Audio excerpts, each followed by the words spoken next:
राम राम मंडळी. तर तुमच्यासोबत ना मी आज मस्त चाटने रेसिपी लिहून तुम्ही चटोरा असेल तुम्ही नवीन नवीन खावानी इच्छा होत असेल ना तर ही रेसिपी ट्राय करा. खूपच मस्त लागस आणि खूप लवकर बनस. त्यांसाठी माझ्या पाणीपुरीनं पुऱ्या राहत ना त्या ना तुम्ही विकतना पण लिहू शकतोस ना त्याच्यात तयार राहत असं त्या पण लिहू शकतोस. मी या घर बनायला जर पुरेनी रेसिपी हवी असेल ना तर माझ्या चॅनलला मी अपलोड करेल नक्की देखा. त्यानंतर ज्या चणा राहतच ना ते रात्र भिजाळी ठेवीशील ना सकाळी मी उकाळली लिहितात त्यानंतर ना उकळेल बटाटा त्यातले कापी लिहिणार. त्यानंतर बारीक चिरीशीन कांदा लिहिणार.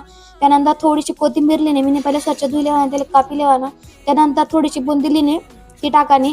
त्यानंतर बारीक शेवरा असणार ती बी टाकी मी. त्यानंतर जिरं जे भुजेलवाला रास ना त्याला पावडर लिहिणं ते टाका चम्मचभर.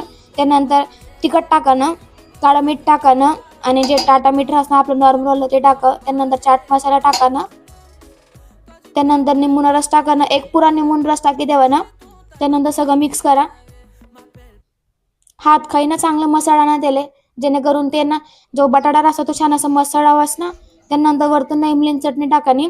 रेसिपी तर रेडी आहे तर आपण प्लेट मध्ये टाकू. मी या द्रोण लिहिल तसं तुम्ही साधी प्लेट मध्ये टाकू शकता. त्यानंतर प्लेट मध्ये टाकू आपण.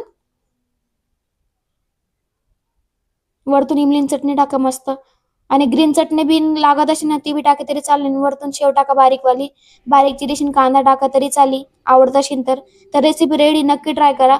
व तुम्हाला जर रेसिपी आवडली ना मला चॅनलला सबस्क्राईब करायला अजिबात विसरू नका. मी तुमच्यासोबत असाच रेसिपी शेअर करत राहीन. चला भेटू नंतर रेसिपीसाठी.